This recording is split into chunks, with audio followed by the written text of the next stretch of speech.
Dans les années 1920, on remarque que l'univers est en expansion. Et en 1998, on constate que cette expansion s'accélère. Cette observation entre donc en contradiction avec la gravité newtonienne, selon laquelle tous les corps possédant une masse s'attirent entre eux et que donc l'univers est en compression. L'hypothèse de la matière noire est donc formulée pour expliquer cette contradiction. Les différentes observations de l'univers permettent d'aboutir à une composition de 70% de matière noire, 25% de matière exotique inconnue et 5% de matière ordinaire. Pour mieux comprendre ce problème intimement lié à la force de gravitation et donc à la masse de l'univers, il est important de s'intéresser aux différentes méthodes utilisées par les chercheurs pour calculer cette masse de l'univers qui est de l'ordre de 10 puissance 54 kg. Les deux méthodes de calcul principales de la masse de l'univers sont les suivantes. Premièrement, le rapport masse sur lumière émise des étoiles est connu en fonction de leur longueur d'onde d'émission, et la lumière émise est facilement mesurable, ce qui permet d'en déduire la masse des étoiles. De plus, l'équilibre entre l'énergie potentielle gravitationnelle et l'énergie cinétique des étoiles nous permet de calculer leur masse. L'énergie cinétique étant déterminée grâce à l'effet Doppler, qui donne une relation entre la longueur d'onde émise, la longueur d'onde reçue, et la vitesse de la source dans le référentiel de l'observateur. On notera que les étoiles représentent la majorité de la masse totale de l'univers par leur très grand nombre et leur masse considérable face aux autres corps célestes. Ainsi, le calcul de la masse des étoiles seul permet d'avoir une bonne approximation de la masse de l'univers. Une fois la masse de l'univers estimée, deux raisonnements permettent d'arriver à la conclusion de la masse manquante. En 1937, Fritz Zwicky calcule l'énergie cinétique totale des galaxies en déterminant leur masse avec les méthodes présentées précédemment et la vitesse grâce à leur spectre d'émission. Une série d'observations sont effectuées sur le spectre de la lumière émise par l'étoile. Des variations dans ce spectre peuvent être détectées lorsque la longueur d'onde de certaines raies d'absorption spectrale augmente et diminue de façon régulière sur un intervalle de temps donné. Ces variations peuvent être révélatrices de changements dans la vitesse radiale, celles-ci pouvant être altérées par la présence d'une planète en orbite autour de l'étoile par exemple. Puis, il compare la masse calculée avec la masse attendue et avec l'énergie potentielle gravitationnelle et trouve que la masse totale de l'univers est de l'ordre de 100 fois la masse observable. Le même astrophysicien a utilisé une deuxième façon pour arriver à la théorie de la masse manquante. Il a analysé la déviation des rayons lumineux par les galaxies, leur masse étant si importante qu'elles peuvent influer sur la trajectoire de ces rayons. Les galaxies agissent alors comme une lentille. Ces observations seront plus tard confirmées par d'autres observations plus précises en 1980 grâce à l'évolution des technologies d'observation.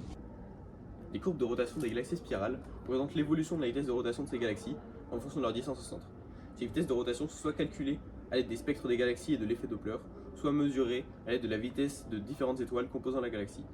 En observant ces courbes de rotation, on constate que la vitesse de rotation se stabilise en s'éloignant du centre de la galaxie. Or, selon certains chercheurs, cette vitesse devrait diminuer à partir d'un certain cap.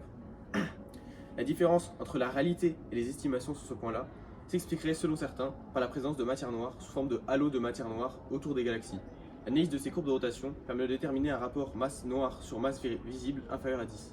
Aujourd'hui, on considère que la masse invisible représente 80% de la masse totale de l'univers.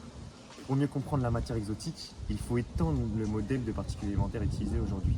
Ainsi, il faut imaginer une extension de ce modèle, en y ajoutant des particules élémentaires miroirs, des particules supersymétriques. Le cas le plus stable de ces particules miroirs est envisagé pour représenter la matière exotique, le neutralino qui est neutre et constitue sa propre antiparticule. Au début de l'univers, les annihilations entre les neutralinos étaient fréquentes. Puis la concentration ayant diminué, il y a nécessairement moins de chocs aujourd'hui, donc quasiment aucune annihilation. On considère que les observations seraient cohérentes si la masse du neutralino était 100 fois supérieure à celle des protons. Néanmoins, au centre des galaxies, la densité de matière noire est telle que le neutralino s'annihile. Ainsi, on observe l'émission de rayons gamma dus soit aux étoiles à neutrons, soit à l'annihilation de ces particules exotiques. Cette hypothèse du neutralino 100 fois plus massif que le proton laisserait alors une densité de matière noire d'environ 25%. Ces particules exotiques auraient la spécificité de n'interagir ni avec la lumière, ni avec aucune autre force qu'une nouvelle force de gravité, plus forte que celle de Newton. Pour expliquer la masse manquante, deux hypothèses majeures sont formulées, l'existence de la matière noire ou une nouvelle loi de gravitation. En 1983, Milgrom remarque que la matière noire existe uniquement en champ de gravité faible. Il reproduit avec succès des courbes de rotation étonnantes des galaxies spirales grâce à cette hypothèse. Quant au développement d'un nouveau modèle de gravité, les chercheurs constatent qu'en dessous d'une accélération critique A0 qui est égale à 9 10 puissance moins 1 mètre par seconde carré, la vitesse de rotation est cohérente si on modifie la formule de gravité newtonienne, en retirant notamment le carré de la distance entre les corps. Cette nouvelle formule est cohérente dans le cas des galaxies avec halo de matière noire. Ce nouveau modèle de gravitation, s'appelle MOND, Modified Newtonian Dynamics. Pour conclure, il existe deux hypothèses cohérentes pour répondre au problème de la masse manquante. Tout d'abord, l'hypothèse de la matière noire selon laquelle les galaxies sont freinées par l'interaction avec un halo de matière noire.